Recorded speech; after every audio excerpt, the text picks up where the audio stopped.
Eh bien, il est 19 heures. Nous allons pouvoir commencer notre webinaire de ce soir. Bienvenue à tous et à toutes. La Bible n'a pas dit son dernier mot sur le sport. C'est évidemment l'actualité des Jeux olympiques qui nous marque. Et qui dit Jeux olympiques nous ramène vers la Grèce. Et c'est sans doute vers la Grèce que le sport, à la fois comme activité et comme jeu, s'est développé. Au début de notre webinaire, qui va d'ailleurs se consacrer peut-être presque exclusivement à la façon dont des gens qui ne sont pas d'origine juive, qui ne font pas partie du peuple d'Israël ou qui s'y sont intégrés, eh bien, ont pratiqué ou bien ont vu, ont regardé, ont jugé, ont examiné la chose sportive. Eh bien, c'est à partir de cette frange un peu particulière des croyants juifs et chrétiens que nous allons aborder la question du sport. Je me permets, en commençant et avant de passer la parole à nos invités, de vous citer une petite phrase de Jean Giraudoux, un auteur sans doute un peu oublié du milieu du XXe siècle, et qui dit ceci: le sport consiste à déléguer au corps quelques-unes des vertus les plus fortes de l'âme, à savoir l'énergie, l'audace et la patience. Voilà ce que disait Jean Giraudoux. Stéphane Beauboeuf, Christophe Rimbaud, vous êtes tous les deux biblistes. Stéphane, vous allez nous parler de la façon dont, au deuxième siècle avant Jésus-Christ, à Jérusalem, eh bien, le sport a été considéré, en particulier dans les gymnases, dont on voit tout de suite qu'avec gymnase, on a le mot nu qui apparaît, sans doute que cela a pu provoquer quelques difficultés. Christophe, vous allez évidemment nous parler de Saint Paul, grand sportif de Dieu s'il en est. Je ne sais pas si c'est au sens propre, mais en tout cas au sens spirituel.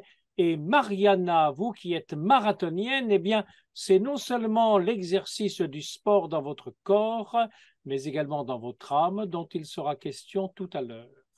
Bienvenue à tous et à toutes. Stéphane, je te passe la parole. Merci Gérard. Bonjour à tous. Donc mon intervention s'intitule Un gymnase à Jérusalem. Voilà, le PowerPoint est prêt. Donc vendredi 26 avril, à Olympie, la grande prêtresse a allumé la flamme olympique à partir des rayons du soleil, en invoquant Zeus, puis Apollon, le dieu du soleil, prié d'apporter la paix au peuple et des couronnes de gloire aux vainqueurs. Cette fois-ci, à cause des nuages, ça n'a pas marché et on a dû utiliser une flamme de réserve allumée avec succès lors de la répétition de la cérémonie. Alors aujourd'hui, cette cérémonie qui a été inventée lors des Jeux Olympiques de 1936 à partir de modèles antiques a certes un rôle plus symbolique que religieux. Cette grande prêtresse, en réalité, est une actrice, mais elle renvoie à une réalité du passé extrêmement importante, le lien entre sport, culture et religion. C'est ce lien qui a posé problème lorsque certains membres de l'élite juive, vers 175 avant Jésus-Christ, ont entrepris de construire un gymnase à Jérusalem. Ce projet, pas du tout anodin, a été la source de tous les troubles politiques qui ont suivi. Pour comprendre, il faut faire une lecture croisée des deux premiers livres des Maccabées qui se complètent. Le premier raconte les débuts du règne de la dynastie hasmonéenne sur la Judée, suite à la résistance victorieuse que Mattathias puis ses fils, Judas Maccabée, Jonathan et Simon, ont organisée face à la politique d'hellénisation forcée menée par Antiochus Épiphane à partir de 168-167. Après avoir raconté brièvement l'arrivée au pouvoir d'Antiochus, l'auteur raconte tout aussi brièvement les origines de la crise. C'est la diapo suivante. En ces jours-là, sortirent d'Israël des fils transgresseurs, et ils persuadèrent beaucoup de gens en disant: allons, faisons une alliance avec les nations qui sont autour de nous, parce que depuis que nous nous sommes séparés d'elles, beaucoup de maux nous ont trouvés. Et ce discours parut bon à leurs yeux. Et certains du peuple s'empressèrent de se rendre auprès du roi, et il leur donna l'autorisation de pratiquer le droit des nations. et ils construisirent un gymnase à Jérusalem selon les usages des nations. Et ils se firent des prépuces et renoncèrent à l'alliance sainte, s'associèrent aux nations et se vendirent pour faire le mal. Alors l'auteur explique ici rapidement ce que le deuxième livre raconte plus en détail.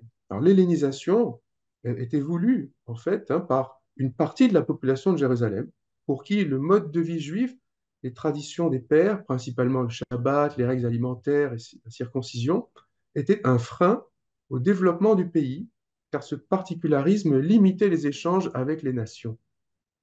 L'auteur note en particulier l'importance de la circoncision comme marqueur de l'identité juive et signe de l'alliance. Or, pour les Grecs, la circoncision est quelque chose de tout à fait barbare et archaïque. Les Juifs hellénisants, en ayant recours à une opération spéciale appelée épispasme et décrite par saint Épiphane, faisaient disparaître ce qui était pour eux un sujet de honte, mais du même coup renoncer à une part essentielle de leur identité. Renoncer, littéralement, s'éloigner, comme c'est dit au verset 15, s'éloigner en grec apestesan, s'éloignèrent, c'est-à-dire devenir apostat. Mais la nudité au gymnase et cette question de la circoncision ne constituent qu'une petite partie du problème. Pour mieux comprendre, il faut lire le compte-rendu que propose le deuxième livre des Maccabées. C'est la diapo suivante. Séleucus, ayant quitté cette vie, et Antiochus, surnommé Épiphane, lui ayant succédé, Jason, frère d'Onias, usurpa le pontificat par des moyens illégitimes. Il promit au roi, au cours d'une entrevue, 360 talents d'argent et 80 talents à prélever sur quelque autre revenu. Il s'engageait en outre à payer 150 autres talents si on lui accordait d'établir de sa propre autorité un gymnase et une éphébii et de dresser une liste des Antiochéens de Jérusalem. Le roi ayant consenti, Jason, dès qu'il eut saisi le pouvoir, amena ses compatriotes à la pratique de la vie grecque. Il supprima les franchises que les rois, par humanité, avaient accordées aux Juifs grâce à l'entremise de Jean, père de Polème, cette Polème qui sera envoyée en ambassade pour conclure un traité d'amitié et d'alliance avec les Romains. Bref, détruisant les institutions légitimes, Jason inaugura des usages contraires à la loi. Il se fit en effet un plaisir de fonder un gymnase au pied même de l'acropole, et il conduisit les meilleurs des éphèbes sous le pétase. L'hellénisme atteignit une telle vigueur et la mode étrangère un tel degré, par suite de l'excessive perversité de Jason, impie et pas du tout pontife, que les prêtres ne montraient plus aucun zèle pour le service de l'autel, mais que méprisant le temple et négligeant les sacrifices, ils se hâtaient de prendre part dans la palestre aux exercices ou bien à la distribution d'huile, une autre traduction possible, prohibée par la loi, dès que le signal du disque, du gong, s'était fait entendre. Ne faisant aucun cas des honneurs de leur pays, ils estimaient au plus haut point les gloires helléniques. Alors Jason, ce qui est un équivalent grec de Yeshua, frère d'Onias III, le grand prêtre, apparaît comme un leader ici du parti hellénisant. Pour devenir grand prêtre lui-même, donc à la place de son frère, il suffit de proposer beaucoup d'argent au roi, Antiochus IV, pardon, Épiphane, qui en a un besoin constant d'argent. L'alliance avec les nations consiste à adopter le mode de vie grec, donc à transformer Jérusalem en ville grecque directement rattachée au roi, d'où la liste des citoyens antiochéens de Jérusalem. Le gymnase joue un rôle de premier plan car c'est l'institution principale de la cité grecque en tant que lieu de formation des futurs citoyens. Les jeunes des classes aisées, les éphèbes, y apprennent la culture physique, la lutte, la course, etc., mais aussi la rhétorique, la philosophie, la musique, etc. C'est la diapo suivante sur laquelle on peut voir eh bien, les restes d'un gymnase, celui de Pompéi, la palestre, ça fait partie du gymnase, c'est ce grand terrain à ciel ouvert où on pouvait s'adonner à divers exercices physiques. Vous voyez une espèce de portique tout le long, et de l'autre côté de ce portique, il pouvait y avoir diverses salles où était délivré un enseignement un peu plus intellectuel, où il pouvait y avoir des discussions, de la philosophie, des débats, etc., etc.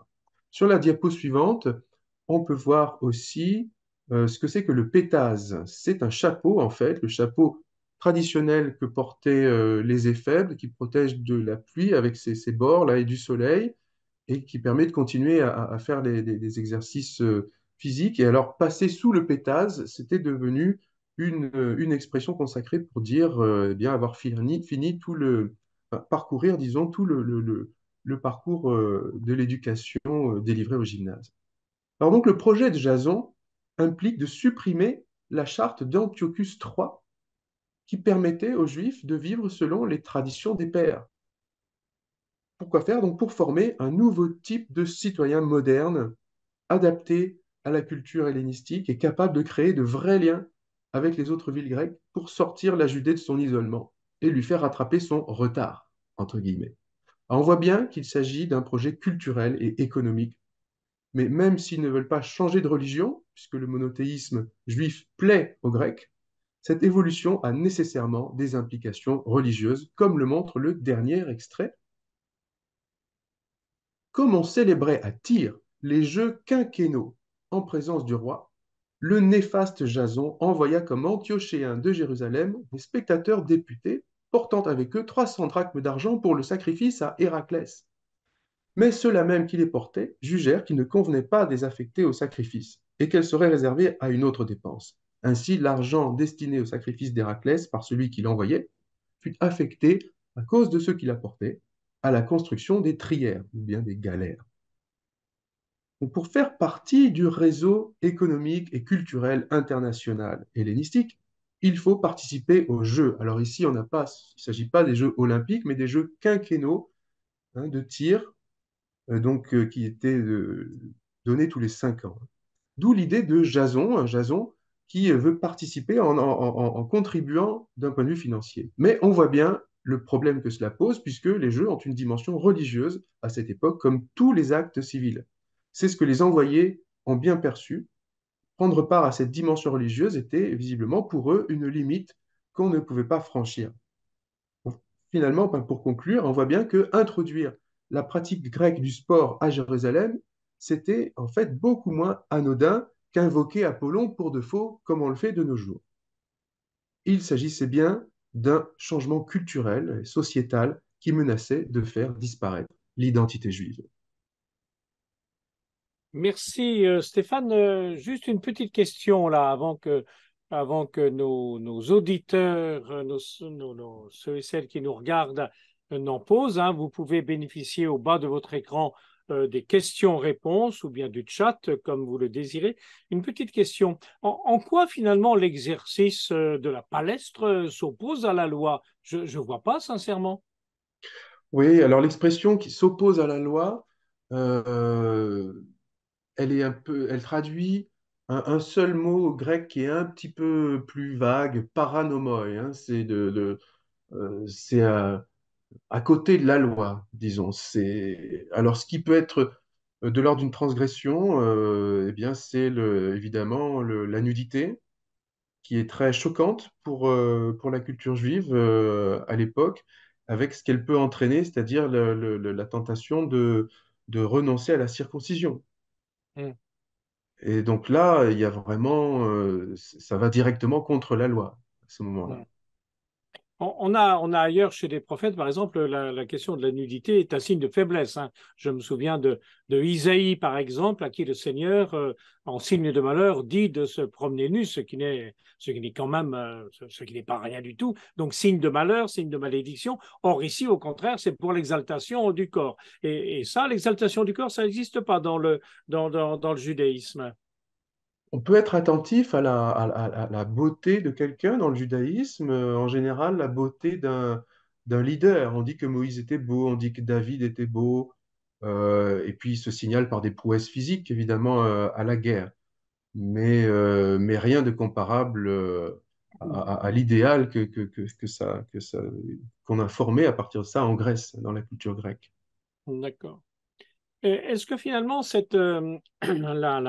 la façon dont Jason euh, promeut les jeux, c'est pas une manière de le noircir? Est-ce qu'il n'y a que ça pour Jason, là, pour définir le personnage?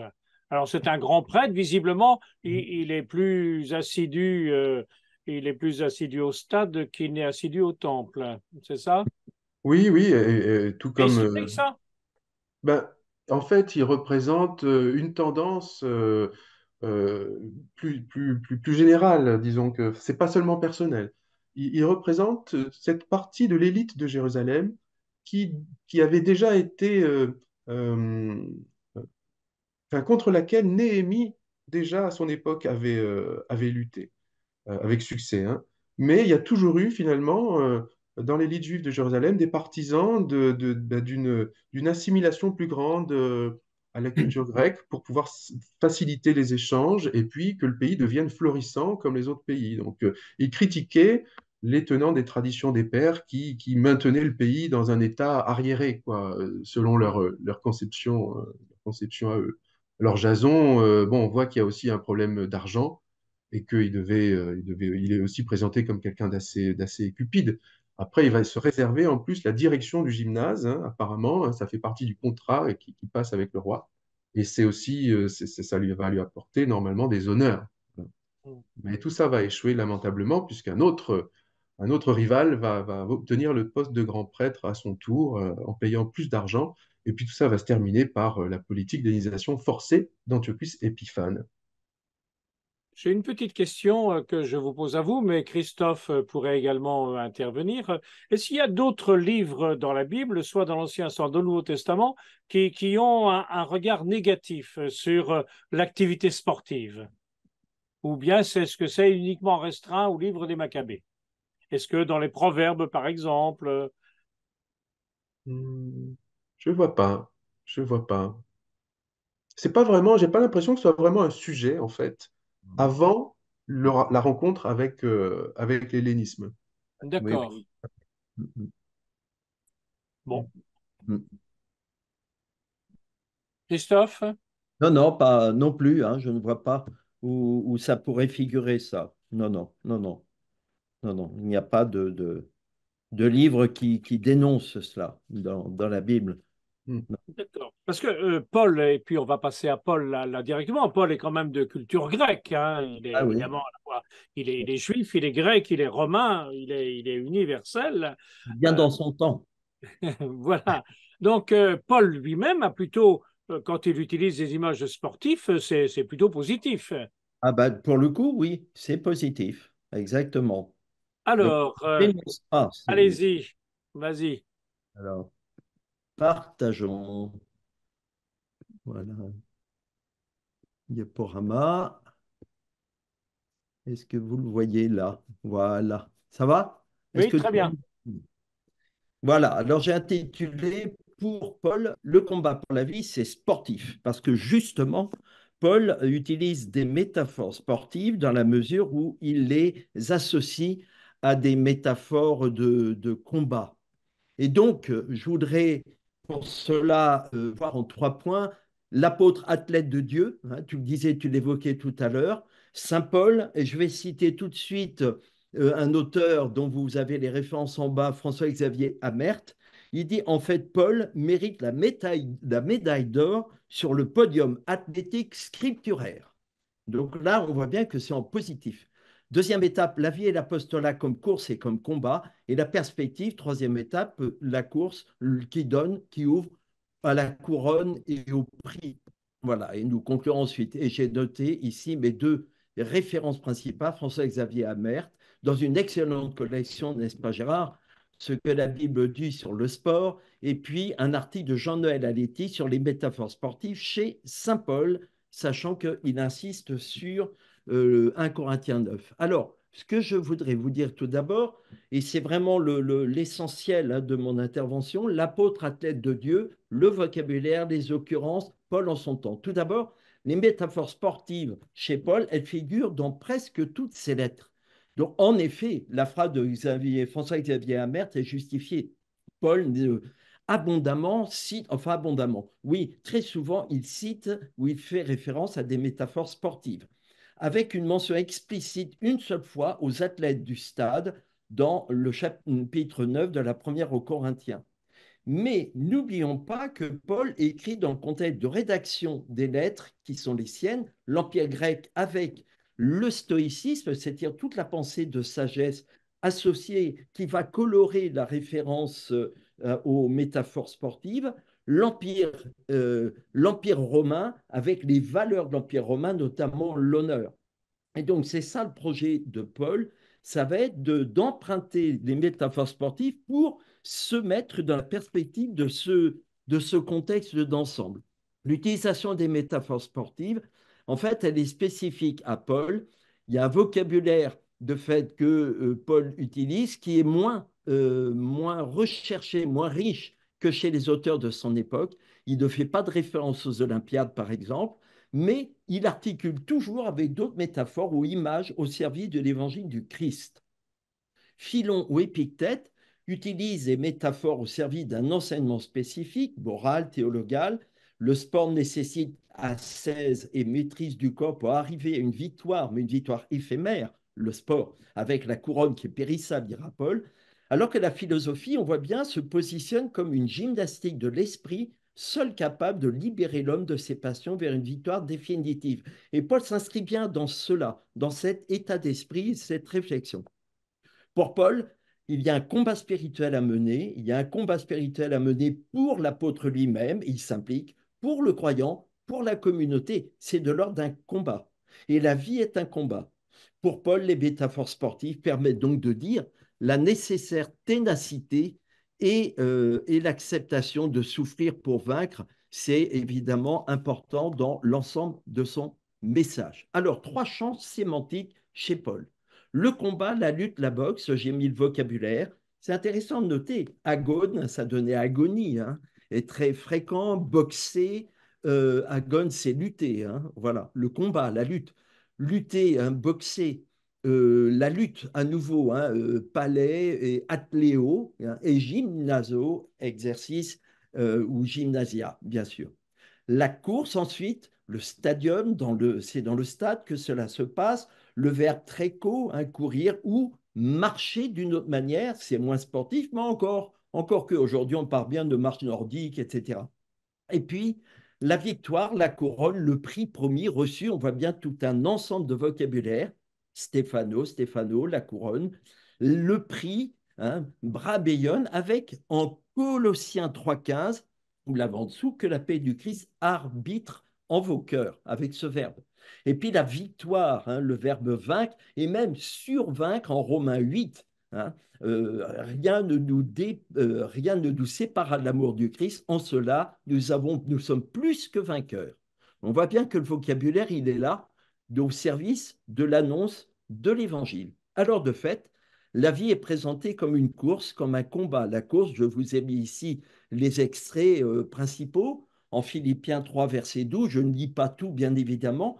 C'est le passage où il dit, pour moi, il s'agit de connaître le Christ et la connaissance du Christ qui demande d'éprouver la puissance de sa résurrection, eh bien, elle demande de poursuivre une course pour tâcher de saisir. Hein, moi-même, j'ai été saisi par le Christ Jésus. Il dit ensuite, je cours, mais vers quoi? Ben, vers un but, en vue du prix auquel Dieu nous appelle là-haut dans le Christ Jésus. On voit bien qu'il nous met en perspective et dans la dynamique d'une course. Votre course, partez bien, dit-il aux Galates, qui vous a empêché d'obéir à la vérité? Ils se désolent que les Galates aient arrêté leur course après l'Évangile et après le Christ. Donc voilà l'image qui est utilisée ici. Le combat se poursuit. Dans la première lettre qu'il écrit, première Thessaloniciens, on voit bien que non seulement il y a la course, mais la course est de l'ordre d'un combat. Et nous connaissons tous ces images. Mettons le cuirasse de la foi et de l'amour et le casque de l'espérance du salut. Les trois vertus dites théologales ensuite, on voit bien qu'elles sont là comme des outils, comme un équipement pour la lutte, ce qui sera confirmé dans Éphésiens, vous l'avez en dessous, hein, de la fin au verset 17, prenez le casque du salut, le glaive de l'esprit, c'est-à-dire la parole de Dieu, et cela après un long développement sur l'agapé. Hein. Et cela est un équipement, je l'ai mis ici, prenez l'équipement de combat donné par Dieu, la foi, l'espérance et l'agapé sont de l'ordre de l'équipement en grec, c'est la panoplia. C'est-à-dire que pour le combat, nous sommes équipés par Dieu, la foi, l'espérance et la charité. Nous avons la même chose en Romains 13, où Paul parle bien, en 2 Corinthiens et en Romains, il parle des armes de lumière en Romains 13, en 2 Corinthiens, il parle des armes de justice pour l'attaque et la défense. Donc on voit bien que c'est sportif et c'est en même temps combatif, un vrai combat. Les deux métaphores en fait se combinent pour dire toute la vie du croyant. En 2 Corinthiens 10, nous ne combattons pas de manière purement humaine. Les armes de notre combat ne sont pas purement humaines. Elles reçoivent de Dieu la puissance qui démolit les forteresses. Et le combat se poursuit. 1 Timothée mène le bon combat, celui de la foi. Empare-toi de la vie éternelle. Et il dit lui-même en 2 Timothée, j'ai mené le bon combat, j'ai achevé ma course, je n'ai plus qu'à recevoir la couronne de la justice. La course et le combat nécessitent de fait un appel au discernement, les valeurs justement qui étaient très importantes dans l'Empire grec, dans l'Empire romain, le discernement, l'entraînement, l'endurance, vu comme un chemin de libération ou de liberté. En Galates, c'est clair, alors c'est marcher sous la conduite de l'esprit. Le sport ou les métaphores sportives nous aident à comprendre qu'il y a tout un ensemble de valeurs associées à la vie spirituelle grâce à ces métaphores sportives et de combat. Hein, le fruit de l'esprit, il faut discerner le fruit de l'esprit, donc ça demande de se battre, de combattre. Et ça, c'est sportif. Galates 5, il parle de devenir libre et de fait de ne pas se mettre sous le joug de l'esclavage, mais de marcher sous la conduite de l'esprit. Vous voyez bien la manière dont Paul, de fait, utilise ou a recours à ces métaphores sportives et aux métaphores de combat. La perspective, nous avons déjà traversé cela à l'instant, la couronne, le prix. 1 Corinthiens 9, je cite la fin ici, et tout cela, je le fais à cause de l'évangile. Hein.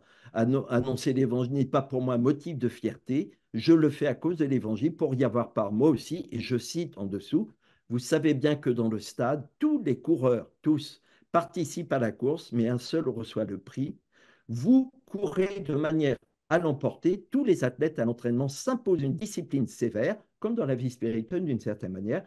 Ils le font pour recevoir une couronne de laurier qui va se faner, mais nous, pour une couronne qui ne se fane pas. Moi, si je cours, ce n'est pas sans fixer de but, si je fais de la lutte, ce n'est pas en frappant dans le vide, je traite durement mon corps, j'en fais mon esclave, pour éviter qu'après avoir proclamé l'évangile à d'autres, je sois moi-même disqualifié.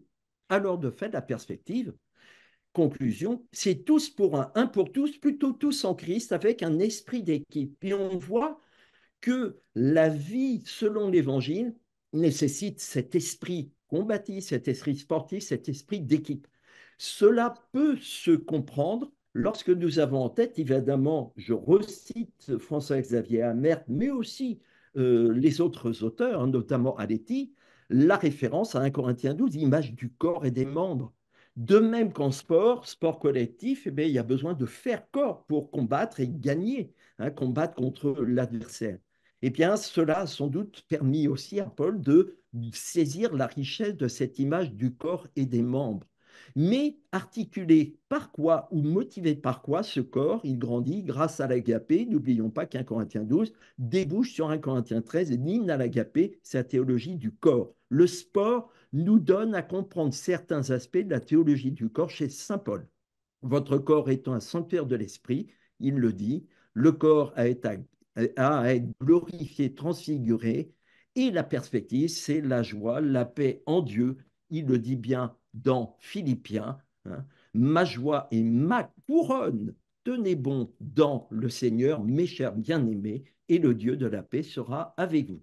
On voit bien toute la richesse de l'enseignement de Paul lorsqu'il distille au fur et à mesure de toutes ses lettres ses références sportives et combatives pour que la couronne soit donnée à chacun. Merci à vous. Merci Christophe. Alors, je peux me permettre de vous demander de retourner en arrière pour avoir la diapositive sur Galate, s'il vous plaît. Ah, ben j'en veux bien partage d'écran alors. Oui, Pardon. si c'est possible. Partager.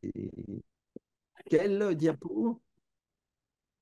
Ça y est, j'en partage. Laquelle sur Galate? Alors, c'est sur Galate, c'est précédente. C'est un C'est peu celle-ci? avant. Encore avant? Voilà. Non, c'est celle-ci. Non, non, c'est celle-ci. C'est pas, voilà. C'est, Galate. oui. Galate, il y en a une ici.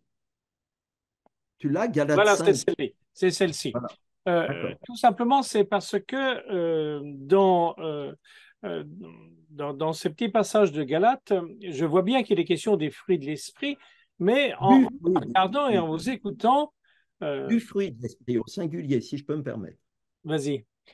Non, Je c'est me au demandais singulier. si amour, joie, paix, patience, bonté, bienveillance, fidélité, douceur, j'allais dire maîtrise de soi, à la limite, je comprends que cela puisse avoir à faire avec le sport. Bien. Mais le reste, pas Le forcément. reste, c'est-à-dire, ben si, parce que de Amour, fait, il y a joie, paix, patience, bonté, bienveillance, fidélité, douceur. Ben oui, parce que c'est ça qui permet d'échapper à ses propres tentations, à ses propres convoitises.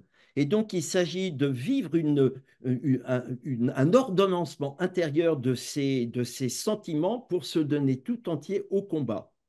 Tu vois? Et le sport, de fait, montre justement par cet appel à discernement, eh bien, à trouver un équilibre personnel par ce discernement, le discernement qui fait que ben, je vais chercher au fond de moi la paix qui va me donner de la force, qui va me donner de la maîtrise de soi. Ben, quand on va perdre pendant la première partie du match, eh ben, je vais garder maîtrise de moi et je vais de fait pouvoir continuer de mobiliser mes forces pour aller vers la victoire si cette victoire a été compromise dans un premier temps, par exemple. D'accord. Alors, tu Voilà. viens d'évoquer la question d'un match, par exemple, qui est un sport collectif. Je n'ai pas l'impression, alors c'était la conclusion, tu en as tiré quelque chose de collectif, à l'esprit d'équipe, mais j'ai pas l'impression que la façon, les métaphores sportives employées par Paul sont d'ordre collectif, c'est plutôt d'ordre individuel. D'ordre individuel, à partir du moment où le sport individuel nécessite aussi une certaine maîtrise de soi. Si tu regardes, en restant sur Galate 5, je Oui. n'ai dit que le fruit de l'esprit avec la version positive des valeurs. Mais regarde au-dessus, laissez-vous conduire par l'esprit, vous n'êtes pas soumis à la loi. Les actions qui mènent à la chair, c'est en fait inconduite auquel la chair mène, pardon, inconduite, impureté, débauche, idolâtrie, sorcellerie, haine, rivalité, etc., emportement, intrigue, division. Ça, tout ça doit être discerné pour être refusé.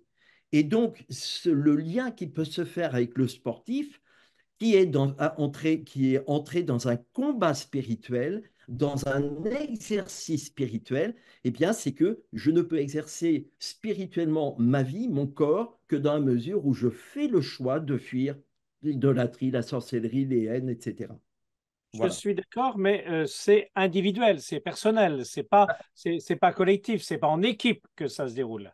Oui, sauf que le premier fruit de l'esprit, c'est l'amour. Et l'amour, c'est ce qui est à la clé comme dans 1 Corinthiens 12, qui est à la clé de l'esprit d'équipe et du respect de l'autre, y compris respect de l'adversaire. Donc moi, je trouve qu'il y a au contraire une belle cohérence et que toutes ces valeurs, qui pour beaucoup d'entre elles sont héritées justement de l'Empire grec et de l'esprit de sagesse au gymnase, eh bien de fait se retrouvent ici au cœur même du combat spirituel individuel et aussi collectif, en communauté, communautaire. Très bien. Merci, Christophe. Eh bien, nous allons maintenant écouter une praticienne qui est donc Maria. Maria, donc, vous êtes laïque consacrée, c'est bien ça? Oui, je suis laïque consacrée de Regnum Christi depuis 20 ans et je suis marathonienne. Mais bon, le sport a toujours fait partie de ma vie. Dans ma famille, c'était obligatoire de pratiquer un sport et nous Et devions... vous allez courir le marathon là prochainement. Et oui, le marathon des Jeux Olympiques, le marathon pour tous en août 2024. Très bien. Eh Oui. ben, je ne sais pas si on pourra vous discerner dans la liste de tous les marathoniens. Alors, dites-nous vous-même là, comment vous vivez spirituellement le sport? Comment ça vous aide? Quels sont les obstacles? Allez-y. Alors, bon, le sport a toujours fait partie de ma vie. Comme je vous ai dit, c'était obligatoire dans ma famille de choisir un sport et le pratiquer toute l'année. Pour moi, c'était très facile. Moi, j'aimais bien. Pour mes frères, c'était pas si simple. Mais bon, aussi dans ma vie consacrée, et le sport a été toujours très présent. Au début, le basketball, après le paddle. Et depuis 11 ans, la course à pied et le triathlon. Alors, qu'est-ce que la course à pied, surtout, m'apprend? Et la première chose, c'est apprécier les processus et en tirer des enseignements.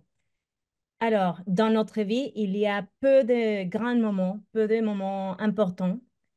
Et, la plupart de nos jours sont des jours ordinaires, de la routine. Et si... Alors, c'est très important chaque jour, pas seulement le jour de la course. Pour faire un marathon, et si on a l'habitude de courir, on doit se préparer pendant 122 jours, 4 mois. Et le marathon, ça dure seulement 3 heures, 3h30, 4 heures. Et alors, chaque séance d'entraînement, chaque jour, chaque moment est important. Alors, si on ne profite pas du processus, on rate la plupart de la vie et de la beauté du sport. Aussi, et j'apprends que tout processus exige de la persévérance et la volonté. Tout le monde pense que seulement parce qu'on aime le sport, on se réveille tous les matins avec plein d'envie de faire du sport, mais ce n'est pas le cas. J'ai presque toujours la flemme et ça m'arrive aussi. Et et parfois pour la prière, parfois, j'ai pas envie de prier, mais je sais que c'est important.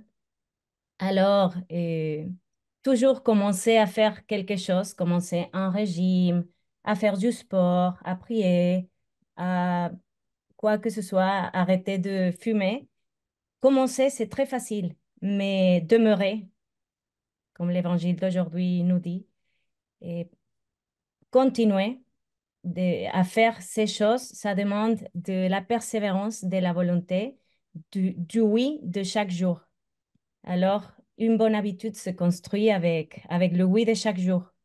Si un jour je cède à la tentation de ne pas m'entraîner ou de ne pas prier, le lendemain, ce sera plus difficile pour moi de le faire. Et la troisième leçon du sport, c'est que à travers le sport, je peux aussi rendre gloire à Dieu. Et quand j'ai commencé à courir, j'avais les conflits d'être consacré et d'être sportif.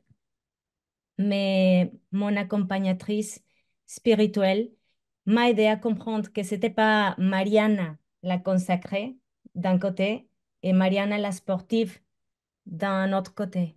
C'est Mariana consacrée qui est sportive. Alors, je rends gloire à Dieu avec ces talents qu'il m'a donnés, avec la joie que je trouve en faisant le sport. Je contemple la nature, je remercie le Seigneur pour sa création. Je lui demande des forces parce que parfois, on n'a pas la force et on s'épuise. Mais je demande la force. Je donne grâce pour la santé physique de pouvoir faire ce que j'aime beaucoup. Et aussi, il y a peu de personnes consacrées ou personnes catholiques qui sont dans le monde du sport. Et dans ces domaines, nous sommes aussi comme le levain dans la pâte. Et il faut des chrétiens qui soient dans ces mondes aussi parce que ouais, il faut être présent dans tous les domaines de l'être humain. Alors là, c'est pas que je donne des grands discours, mais ma présence, mon sourire, l'aide que je donne aux autres personnes qui courent et de féliciter ceux qui gagnent, encourager ceux qui ne peuvent pas plus.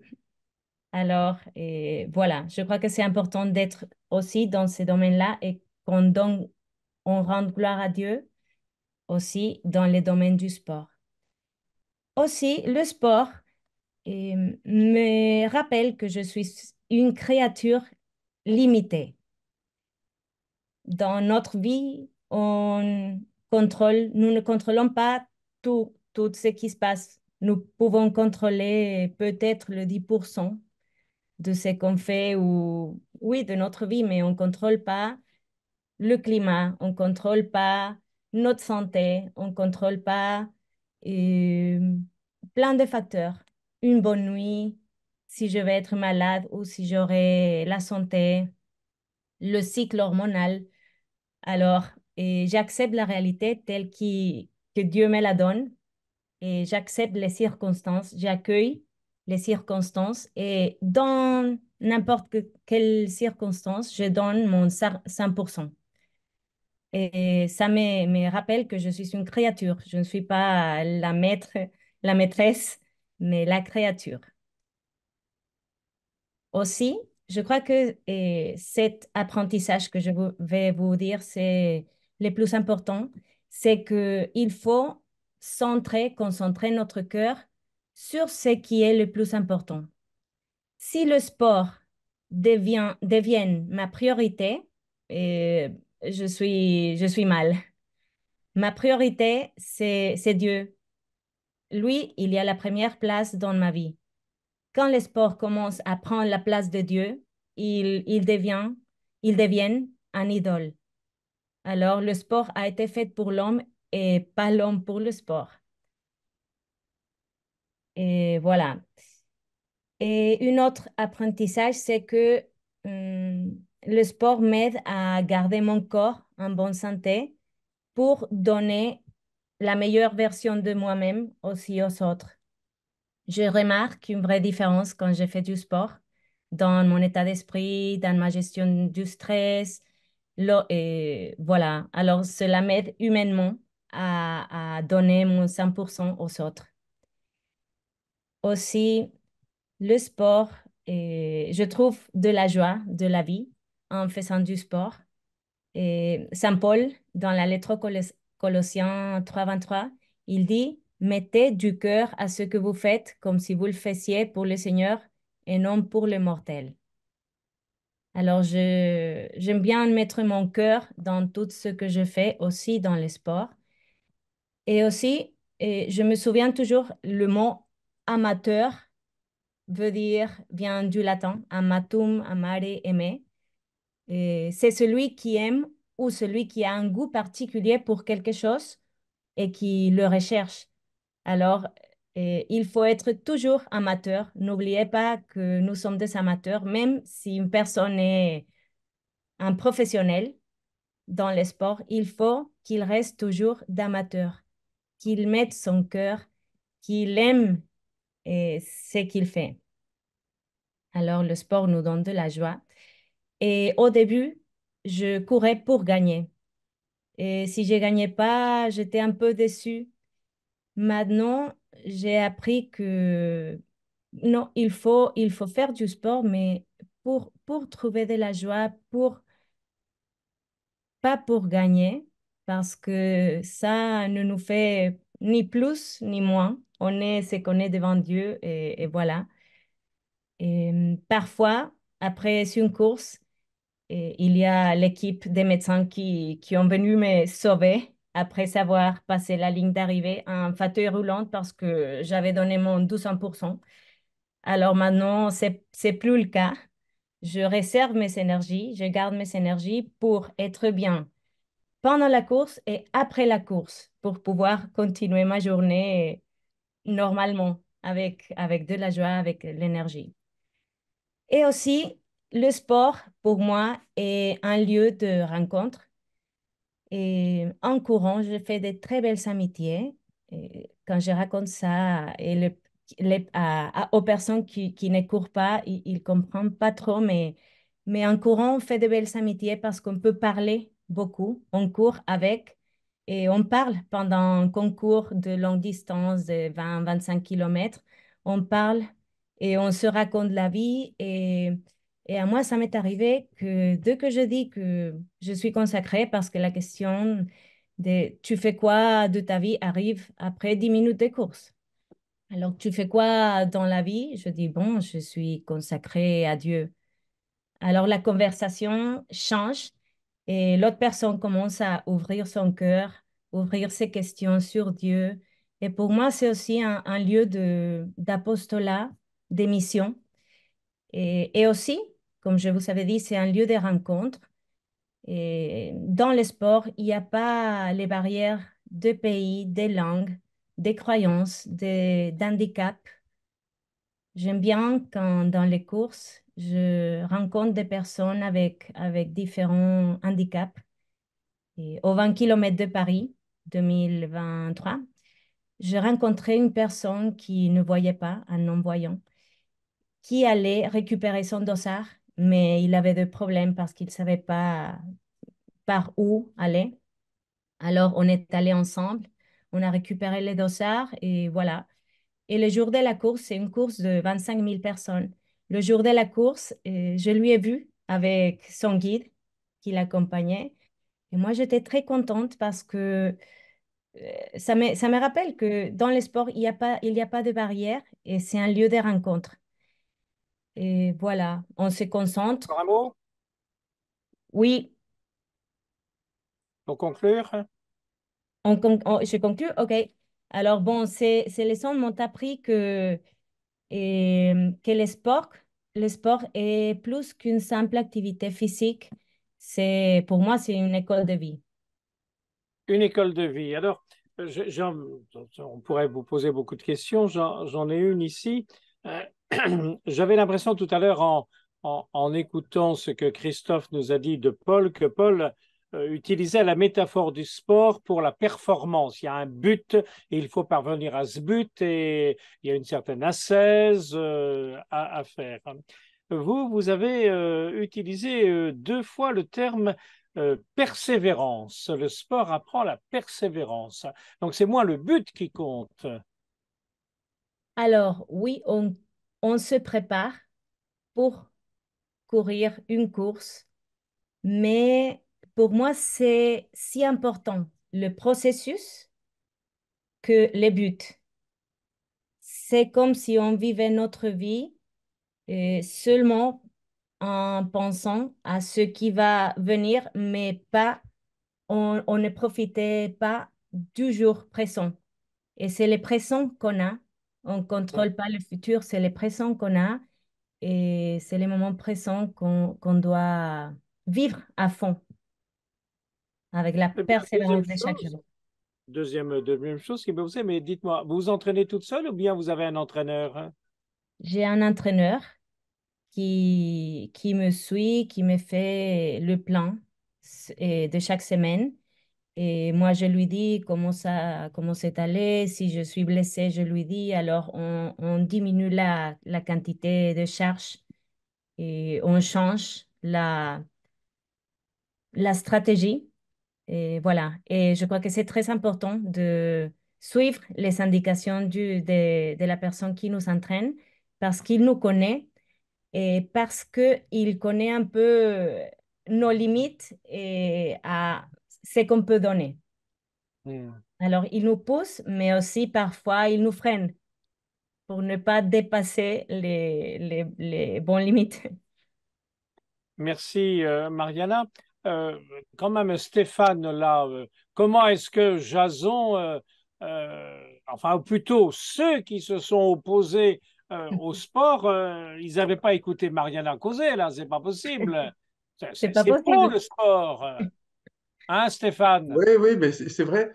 C'est vrai on voit un changement quand même de climat, hein, entre ce qui concerne le sport dans l'Ancien Testament, avec l'histoire que je vous ai racontée, Mhm. et puis la manière dont on en parle dans le Nouveau. Alors, ça tient certainement à ce que tu as précisé, c'est-à-dire que Paul est grec, enfin voilà, c'est un juif hellénisé, et donc c'est beaucoup plus présent culturellement chez lui, sans sans que, apparemment, dans les villes grecques ou les communautés juives, elles pouvaient assister au sport, etc., mais ça posait pas le problème que ça a pu poser à Jérusalem, qui était le centre, la capitale et de l'identité, quoi. Donc, c'est vrai que chez Paul, il n'y a plus du tout ça a complètement disparu, cet enjeu-là et ce jugement négatif, hein. Mariana, un peu C'est plus que... partagé par ses lecteurs, apparemment. Oui, merci. Mariana, un petit peu plus que Paul, si je peux me permettre, a insisté sur le fait que le sport est une manière de rendre gloire à Dieu, mais de le rendre gloire à Dieu dans son humanité, dans sa corporéité. Christophe, c'est pas tout à fait quand même ce que dit Paul. Paul, alors, moi, je vais revenir un petit peu hein, sur la persévérance. Oui. Que Paul demande de persévérer justement sur son chemin, notre chemin de foi, notre chemin de vie, leçon de vie, hein, comme vous disiez, une école de vie. C'est une des valeurs importantes que Paul prend ou emprunte au monde stoïcien la persévérance, en hypoméneia, pardon. Quand il dit par exemple en 1 Corinthiens 13 au verset 7, il dit l'amour couvre tout, l'amour croit tout, espère tout et supporte tout au sens de persévère. Voilà. Mm. De fait, là, je trouve qu'il y a quelque chose de très intéressant parce qu'il y a une espèce d'éducation à tenir bon dans la difficulté, en dépit des épreuves, mais de se fixer un but. Le but, c'est pas forcément de gagner contre l'autre. Le but, c'est d'accomplir quelque chose en soi. Et donc, c'est le sens de l'effort d'une certaine manière. Ça, pour le coup, c'est très paulinien et on comprend qu'il l'utilise dans une dynamique morale, une perspective morale, mais surtout théologale et spirituelle. D'accord. Voilà, hein. La persévérance. Ah ben, écoutez, ce sera peut-être c'est une manière de rendre gloire à Dieu. Déjà, la persévérance, même si on ne va pas jusqu'au bout. Mariana l'a dit, je ne cours plus pour gagner. Hein. Je cours pour. Il y a le côté être avec les autres, il y a le côté rendre gloire à Dieu. Bon, et puis cette persévérance, eh bien, moi je le garderai comme le mot de la fin, la persévérance. Hein. Béatrice, est-ce qu'il y aurait des informations à donner? Oui, oui, bonjour à tous. Merci Gérard de me donner la parole. Je voudrais juste, puisque c'est notre dernier rendez-vous de webinaire, notre dernier webinaire avant l'été, je voudrais juste vous informer de ce qu'on vous propose pour l'année prochaine et déjà même d'ailleurs pour cette année. Donc, il reste 2 rendez-vous en fait pour cette année, d'ici l'été, auxquels je vous invite. D'abord, une journée d'un cycle que sans doute certains des auditeurs du webinaire connaissent, qui s'appelle Chemin de Bible, où il s'agit de lire la Bible avec des questions contemporaines.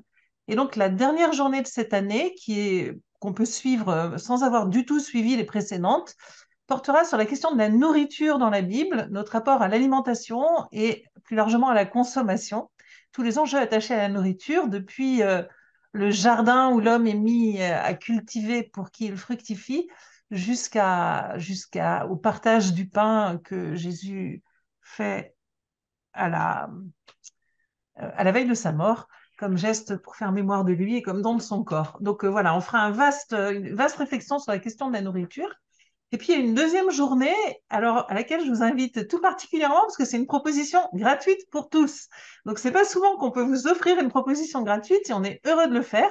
C'est une journée qu'on organise sur l'initiation à l'exégèse rabbinique qui aura lieu le 5 juin, toute la journée sur le campus de l'ICP, qui sera animée par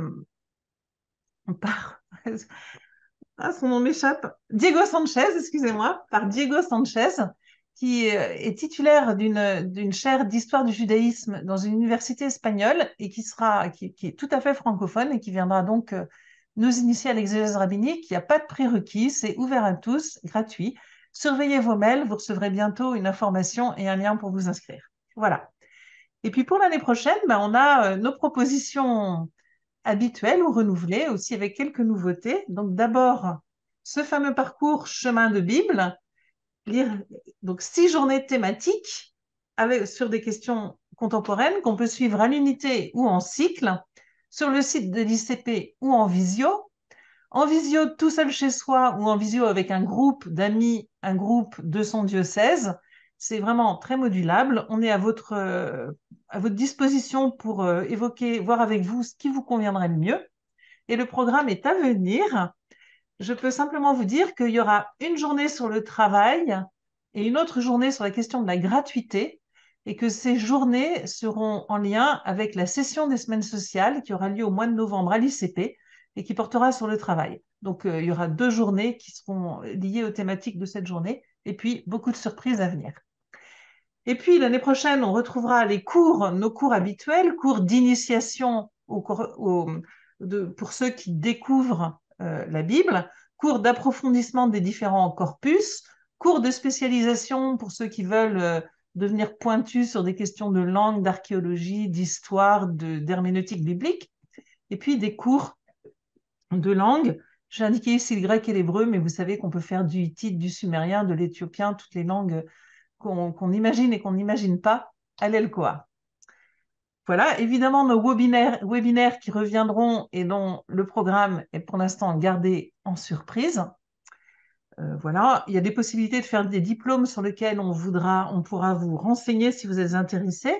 Et puis, je voudrais revenir sur 2 propositions de partenaires qui ne sont pas de l'ICP, mais qui sont des propositions qu'on souhaite vous faire connaître. D'abord, une université d'été en narrativité biblique qui a lieu à Avignon du 5 au 11 juillet, qui portera sur l'intrigue dans les récits bibliques. Donc, on choisit un cours qui dure 3 heures par jour pendant 5 jours, ou 2 cours, si on veut, un le matin, un l'après-midi, et il y aura des spécialistes, il y aura André Ouénin, il y aura Jean-Louis Ska, il y aura Céline Romer, Jacques Descreux, et moi-même, voilà, donc des enseignants qui liront avec vous la Bible, et qui, pour le reste, iront au théâtre, puisque ce sera pendant le festival. Et puis, il y a le congrès d'une association d'exégètes qui s'appelle l'ACFEB, qui aura lieu à Lille, fin août, du 28 au 30 août, et qui porte sur la littérature deutérocanonique. C'est un congrès qui est ouvert à tous, et vous allez sur le site de l'ACFEB, un site que je salue puisqu'il est tout nouveau, tout juste sorti enfin tout juste mis en ligne, un beau site sur lequel vous trouverez le lien pour vous inscrire au congrès. Donc n'hésitez pas, si la question des deutérocanoniques, dans cette littérature écrite en grec, cette littérature d'origine juive, écrite en grec, vous intéresse, venez à Lille du 28 au 30 août. Voilà, et je m'arrête là. Pour le reste, vous recevrez des mails avec... Alors, quelqu'un me dit que vous avez peut-être oublié Saint-Paul. J'ai oublié Saint-Paul dans les cours. Oui. Les Actes des Apôtres, Évangile de Jean. Mais c'est peut-être que mon tableau, on ne le voit pas bien, mais voilà, il y a aussi Saint-Paul, évidemment. Dans les cours d'approfondissement, en dessous. Voilà, dans les cours d'approfondissement, excusez-moi, voilà. Très bien, merci. Eh bien,